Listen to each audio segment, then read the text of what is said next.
Hello, welcome to a new edition of the Right Wing Populist Podcast. I am the Right Wing Populist. So today we have to talk about Iran.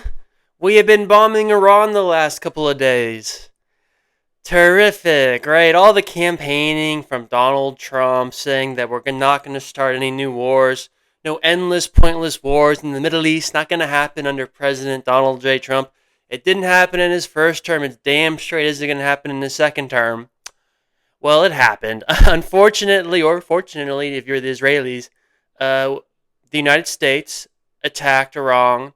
I think it was Friday night or Saturday night, depending on the time zone you're in.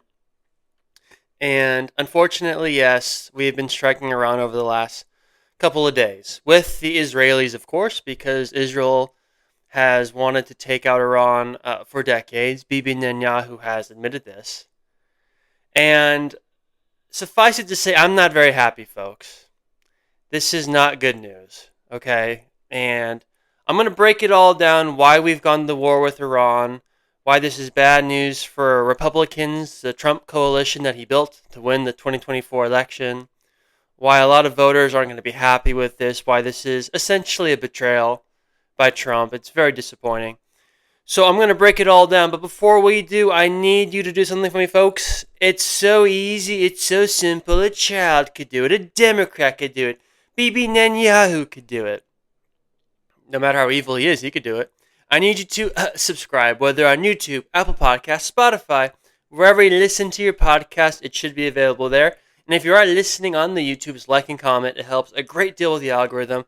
I would so greatly appreciate it. I would appreciate it as much as Israel appreciates the United States striking Iran. So, that just tells you how much I would appreciate it. So, yes, President Trump launched essentially an illegal war on Iran the last couple of days. Now, the question is, why are we doing this? And for the record, the reason why I say it's illegal is because we didn't get congressional approval. We're clearly at war with Iran. This is not like Trump striking the nuclear facilities back last summer and then immediately coming home. I mean, we are still bombing Iran as we speak. We are, this is a war. We are at war with Iran. He did not get congressional approval. So right off the bat, this is an illegal war, an unconstitutional war that our genius president has gotten us into. So, I mean, it's ridiculous. People, and I see all these conservative influencers who are saying, oh, who cares? It's like, I thought conservatives cared about the Constitution. Like, what is this? Conservatives be like, oh, the liberals, they don't care about the Constitution. We care about God and the Constitution. It's like, well, really? I mean, where is the congressional approval? The Constitution is very clear. Congress needs to declare war. We haven't done that. We haven't gone. Even Bush got congressional approval when he went into Iraq. Where's the congressional approval? There's no congressional approval. So right off the bat, our president has gotten us into an illegal war. So not off to a great start. We are in an illegal war, and you have people in the administration who are even suggesting that it's not a war. I could play you clips. I don't know if I will, just because I have so much to talk about. I don't know if I want to play news clips, but there are people, on one hand, people in the administration saying it's not a war. Then you have Pete Hegseth, our genius, Secretary of Defense, or I guess Secretary of War. That's his name. The Secretary of War says we're in a war. And then you have people, Republican congressmen, who go on CNN and saying, well, this isn't a war. It's like, what the fuck? The administration admits it's a war. What is this? So, okay, right off the bat, not off to a great start. So Trump releases a video at like 2 in the morning when the bombing starts. And he admits this is about regime change. He calls for the Iranian people to go out into the streets and take back your country. It's like basically a repeat of his speech on the Ellipse on January 6th. We got to take back our country, folks. You got to take it back. This time he's saying it to the Iranian people for some reason. It's like, why? Why are we doing this? Why? Like, right off the bat, he's making a case that we have to do this for the Iranian people. It's like, well, I thought you were America first, Mr. President. What is this? No offense to the Iranian people. I'm sure they're Persians. I'm sure they're great. I'm sure, I'm sure the women are very pretty under all those layers that they have to wear, even in the hot sun. I'm sure underneath all those layers. The women are so beautiful. I'm sure the men, if they lost some weight, would be beautiful too. But I'm sorry, I don't need our military. I don't need our American soldiers dying overseas for another country's citizens. Okay, you ran on America first. Why the fuck are you saying that we have to protect the Iranian people and calling for them to take back their government? Why do we have to get in the middle of it? If they want to do that, that's fine, but why are we helping? We've already lost 6 soldiers, and the first time Trump comments about why we're going to war, he admits this is about regime change, which is what he explicitly ran against during all 3 of his campaigns, particularly the first and the last one, was no endless Middle Eastern wars, no regime change wars. And he gets us into regime, and he admits it's a regime change war. Remember, the pretext originally was the nuclear issue. Because it's not, and it is true, it's not in America's interest for other countries to get nuclear weapons. We're against nuclear proliferation. That is, U.S. policy, and you can make a good argument for that being our policy. That's in our interest. I can understand that. But Trump admits this is about regime change. It's like, okay, but that's you're admitting that the whole nuclear thing was basically a pretext to get us involved. Certainly that's the case for the Israelis, but we'll get into that in a minute. But on the U.S. standpoint, why? Well, it's just, so again, right off the bat, it's an illegal war, no congressional approval. He releases this dumb video where he looks so old and pathetic. I hate to say that because I have so much affection for him still, but he just looked weak. It's like his heart's not into it, probably not into it. And he says, well, we have to doing this to protect America, but we're also doing this really for the Iranian people. Come out of, go to the streets and take back your government. It's like, oh, golly gee, where have I seen this before? This is going to be a disaster. So we've been bombing Iran, and Iran has hit us hard. And Iran told us that, the U.S. or Israel strikes, they're going to hit back extremely hard. Not like the last 2 times we struck them when they responded symbolically. These have not been symbolic. We are at war with Iran. They've killed 6 of our men. It's a disaster. And not only we've killed people, Israel killed like 80 school children. And they killed children, Israel. I guess you shouldn't be too surprised about that, the fact that Israel would kill children. But, they killed I think they bombed a school for some reason. I think they were like an all-girls school or something. I don't know, but they killed like 80 children. Again, Israel killing children, I guess not a surprise. But, it just goes, war is so awful, folks. It's so awful. That's why it's best to avoid it. And that's what Trump ran on, and we haven't avoided it. So, the question is, why are we doing this? And what is the strategy here? Because for those who don't know, we're just doing airstrikes right now, but you can't do regime change with just airstrikes. You can't do it. You need some sort of a ground force. Now let's go back a month or 2 ago when you were having all these protests. There was a lot of pressure on Trump to strike Iran 2 months ago because you had massive protests in the streets of Iran. Israel was putting pressure on him.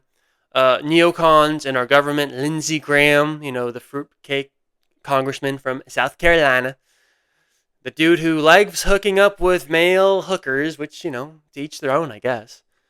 But, that's the 2 things Lindsey Graham gets off on, war and gay hookers. So, what a great life he has. But Lindsey Graham was begging the president we have to defend the protesters in Iran 2 months ago. We have to defend the protesters, when he's, getting his... Anyway, no more gay jokes about Lindsey Graham. I'm above that, folks. But gay-ass Lindsey Graham was begging the president to go to war against Iran 2 months ago because all these protesters were in the streets.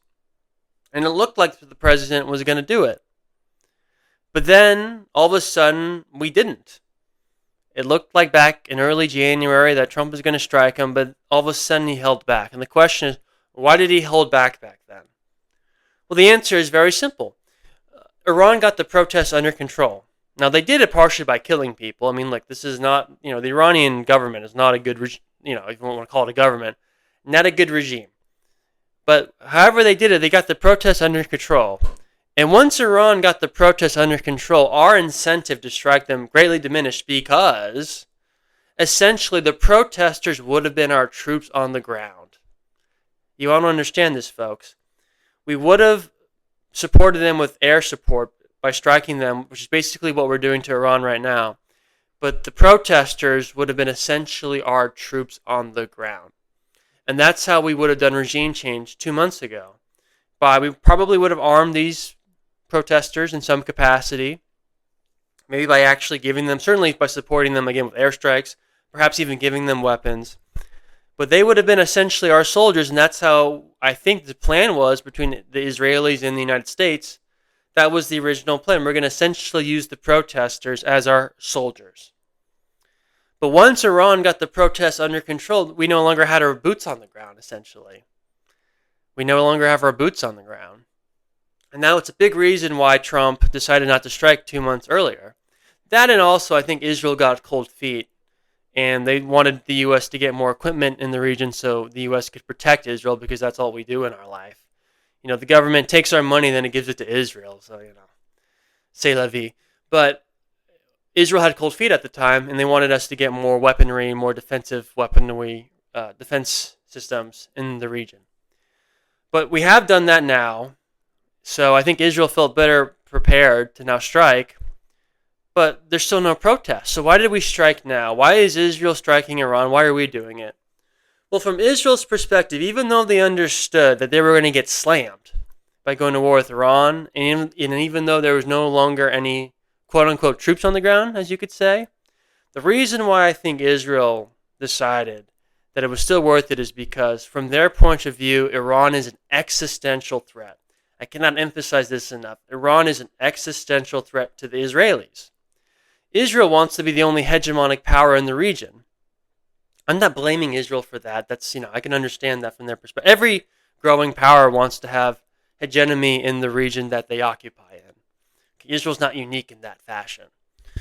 But regardless, they view Iran as an existential threat. And when you're dealing with an existential threat, countries are willing to partake in very risky propositions. And striking Iran, going to war with Iran, is a very risky proposition for Israel. Iran's a bigger country than Israel, population-wise. Okay? And Israel can't do it alone. They can't go to war with Iran because they'll lose. They don't have the capability to do it.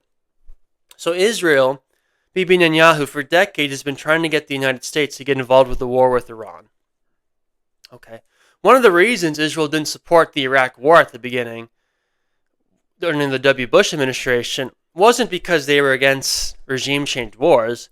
It's because they wanted the United States to do regime change in Iran back then, not Iraq.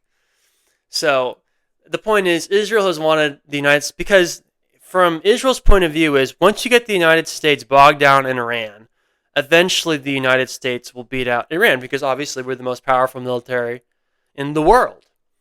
So the question then becomes is, how do you drag the United States into a war with Iran when it's not in our interests to go to war with Iran? Well, you find a pretext, and the pretext for the last 15 years has been the nuclear issue. I mean, Bibi Netanyahu every 6 months runs the Congress, runs the United States, screaming how Iran's like 12 minutes away from getting a nuclear weapon. It's insane what this dude. I mean, Bibi Netanyahu is an evil man. Plus, his hair, he's gotten more hair as he's gotten older, which is sort of interesting, but, let's not get into that. Weird guy. Big ass ears. He's like Obama. Terrible. But Bibi Netanyahu, he goes to Congress every 6 months, every 10 minutes, screaming that they're going to get a nuclear weapon in Iran. And it's true that, again, it's not in our interest. We don't want any other country to get a nuclear weapon. But Obama got a deal between Iran back in 2015, the JCPOA, where it basically, it's debatable how effective that deal actually was. It was not a perfect deal by any means. But that was one of the biggest reasons Bibi Netanyahu really turned on the Democrat Party and turned on Obama, because the Israelis don't want us to negotiate with Iran. They want us to go to war. And so when the United States negotiates with Iran, that's a threat to Israel, because Israel doesn't want us to negotiate with them. They want us to go to war with Iran. They view negotiations with Iran as a threat to Israel. This is a real instance where Israel interests and the United States interests don't cohere. They cohere in the sense that both the United States and Israel don't want Iran to get a nuclear weapon, but they want Iran not to get a nuclear weapon for very different reasons. We don't want Iran to get a nuclear weapon because we're against nuclear proliferation on principle. Israel doesn't want Iran to get a nuclear weapon is because once Iran gets a nuclear weapon, you can't do regime change. That's why there's been no regime change in North Korea, is because Kim Jong-un has nuclear weapons. Right? You see where this is all leading? So Israel's been obsessed with us going to war with Iran before they get a nuclear weapon. And, the problem that the United States now has, and the problem Trump now has, is we struck their nuclear facility last year, back in the summer. And Trump claimed that we obliterated their nuclear capabilities. But we still decided to go to war with Iran these last couple of days. And the question is why? It's part of the reason why the messaging has been so off from the administration, because they can't really say it's the nuclear, because Trump claimed that we destroyed their nuclear capabilities, their enrichment capabilities. So it's created a big messaging problem for the administration, because if you say this is about the nuclear issue still, you're essentially throwing the president under the bus. You're admitting that Operation Midnight Hammer, I think what it was called, wasn't really as successful as the administration claimed it was. But regardless, now the question is, why did President Trump, Mr. Pro-Peace President, the peace president, the anti-war president, why did he ultimately decide to go to war with Iran? Well, there's been some reporting, and the reporting's disturbing. Apparently, Tucker Carlson, a few days before we struck Iran, went to the White House and tried to convince Trump that we should not go to war with Iran. And apparently, according to the New York Times, the president basically said that Israel had made it clear that they were going to go to war with Iran regardless. And essentially, the president had no choice because of that but to also go to war with Iran. Now, that's a pretty disturbing sentiment, but it's actually sort of backed up by what the administration said. Marco Rubio yesterday essentially said that we had to go to war with Iran because once Israel made it clear that they were going to strike Iran, we had to also to better protect our soldiers, our American soldiers. Well, think about that for a second. We are getting into war because Israel said that they were going to do it and we want to protect our soldiers? That almost makes it seem like Israel's using that as leverage against us, basically saying, you need to go to war with us because if you don't, all your soldiers, all the Americans in the region, they're going to be at risk, so you better help us. Just a very disturbing thing to think about. I mean, Israel's our greatest ally, and this is what we get. This is very, very disturbing stuff. So, and what's the strategy now? Because again, there's no truth. The president has said, and the administration has said, mostly that they're not going to put troops on the ground, although it seems like Pete Hegseth, the former alcoholic, who's probably still an alcoholic, he implied that we may put troops on the ground. I think Trump himself even suggested that he may put troops on the ground. He's not totally ruling it out. Very disturbing. But as of now, we haven't put troops on the ground. We're just doing airstrikes. And there's no the protesters are no longer on the ground. So what's the strategy here? You can't accomplish regime change with just airstrikes. You need to have troops on the ground. Remember, I believe when we invaded Iraq, we had 700,000 troops on the ground when we first started the invasion. And Iran's a bigger country than Iraq. Right now, we have no troops on the ground. It would take months, I think, to get all these troops in the region. So what is the strategy here? There's no strategy. Iran just has to survive. They don't have to, quote-unquote, win any crazy victory. They just have to survive. Because the goal here is regime change. But if the regime survives, then they've won. So I don't understand the military strategy by the Trump administration at all. It's insane to me. Now let's move away a little bit from the whole military perspective. Let's just think of the politics of this from the American point of view. Politically, this is a disaster for Trump and the administration. Again, Trump ran for over 10 years on not starting any new pointless Middle Eastern wars. You then can't start a war of choice in the Middle East and not expect consequences for that. There's already been polling. The majority of Americans do not support these strikes, and partly because the administration hasn't made the case for the strikes, and to the extent they've mentioned Israel as one of the biggest reasons why they've done it. And Israel's super unpopular. You can't do that, folks. That's just poison to everyone's ears. You can't do that. So, this is, from a political standpoint, it's a disaster. Especially for the Republican Party, because let me a brief history lesson. What destroyed the George W. Bush's presidency was the pointless wars and obviously the economy collapsing at the end. But remember, Republicans got wiped out in the 2006 midterms before the economy collapsed. And the biggest reason they got wiped out is because by 2006, everyone saw that these wars were pointless. We were in Afghanistan for way too long at that point. The Iraq War did not bear the fruits of what they were sold on, that there were going to be weapons of mass destruction. There were none. So the American public very quickly turned on the Bush administration because of the wars. Then you go to Obama. Obama promised that he was going to not be a warmonger, or that he was going to get us out of all these Middle Eastern wars. But he didn't. He kept us in these Middle Eastern wars, and he got us involved in more. He got us involved in Syria. He got us involved in Libya. He got us involved in Yemen, Obama. He was a liar. Then you get Biden, let's skip Trump for a second. Then you get Biden. Biden, he gets us involved in foreign conflicts too, with Ukraine. Obviously, the debacle of the genocide that took place in Gaza started under him. So he was a warmonger too. Trump was supposed to be different. One of the reasons people put up with Trump's ridiculous personality quirks is because he's supposed to not be a politician. He's supposed to go against the grain.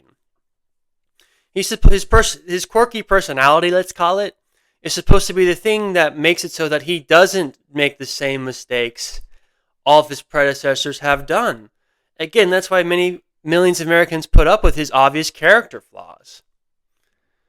But now for Trump, again, the one to run so explicitly against forever wars of choice, to then start one himself, it's a massive betrayal, and there will be political consequences for it.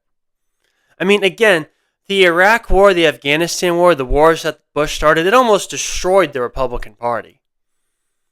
I mean, Obama won re-election in 2012, even though he was a failed president, because the Republican Party was still so toxic at that point. Obama did not have a successful first term. The economy had not recovered.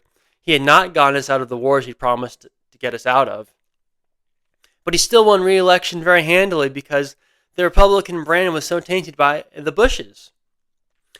2016, Trump wins, but he loses the popular vote to Hillary Clinton. The reason he loses the popular vote again is because the Republican Party was, even with Trump, there was still a little residue of toxicity. Now you fast forward to 2024, Trump totally rebrands the Republican Party as the anti-war party. They win the election. They win the popular vote for the first time since 2004.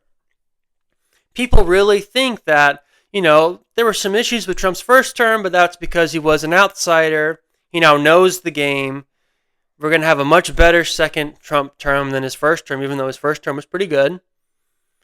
And he did keep us out of war in his first term. He should have had us leave more countries, but he didn't start any new conflicts.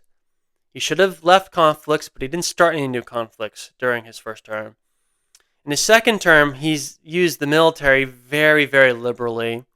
He struck Iran back in the summer. He kidnapped Maduro. He started bombing Yemen again. And now we go to war with Iran. And this is supposed to be the president of peace.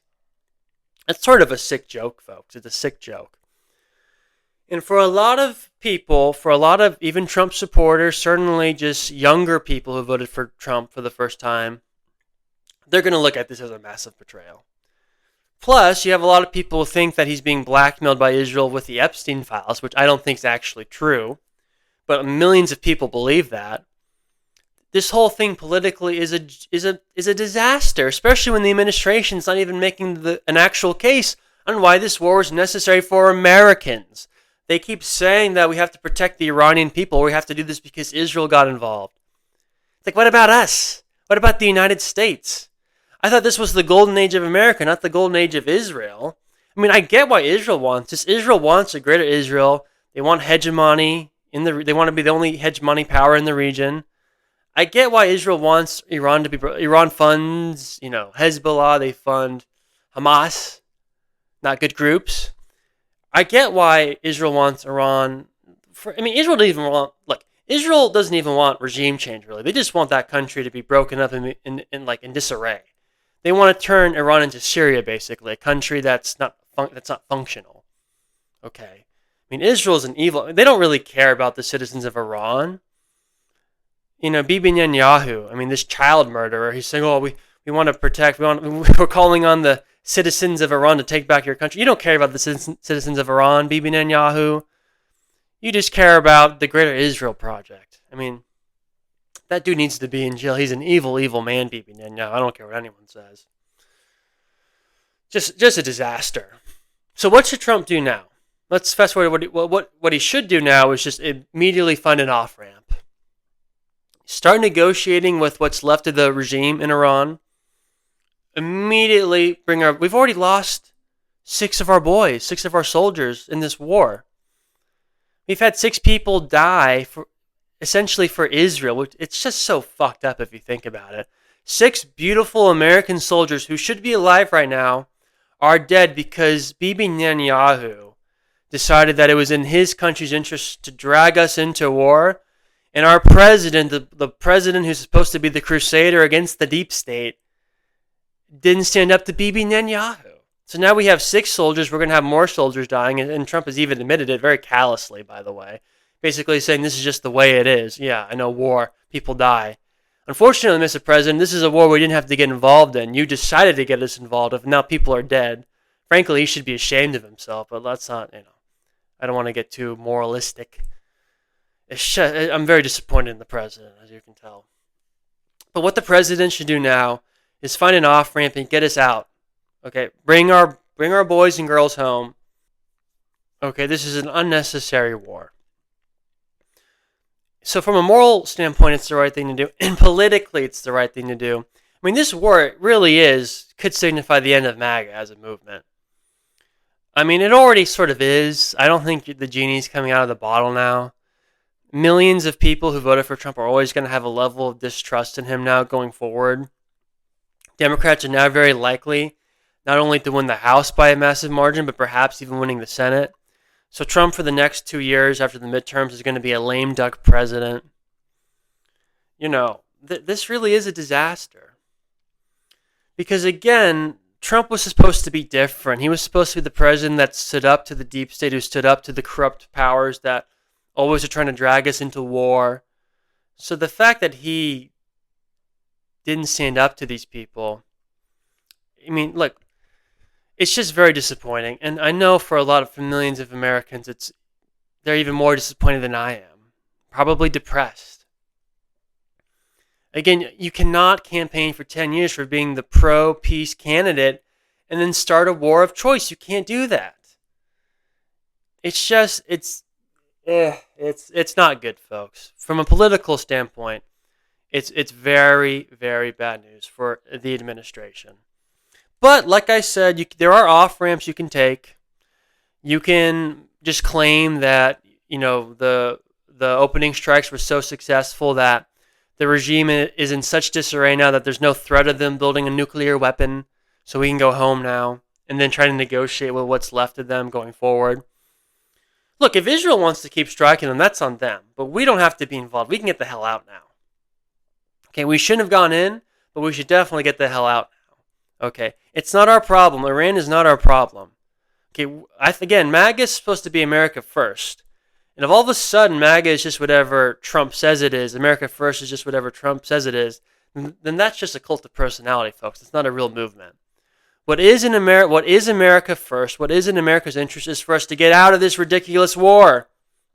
Our soldiers should not be dying for Israel. They should not be dying for Iranians. We don't want them to die at all, but if they're going to lose their life, it should be protecting America's interest, not Israel's interest, not the interest of the Iranian people, for the United States' interest. And hopefully Trump's better angels get the best of him, and he ends this ridiculous war before it really gets out of hand. Anyway, folks, that's it for today. We should be back on Thursday. Thanks for listening. Again, please subscribe, whether on YouTube, Apple Podcasts, or Spotify. Wherever you listen to your podcast, it should be available. Subscribe there. And if you're listening on the YouTubes, like and comment. It helps a great deal with the algorithm. I would greatly, greatly appreciate it. Like I said, we should be back on Thursday, folks. Hope you have a good rest of your day. I hope if you're living in Iran or Israel, the Middle East, I would, make sure you look up every once in a while to make sure no bomb is about to land on you. I hate to be glib about it, but war's brutal, man. It's brutal. Anyway, folks, have a good day. Bye-bye.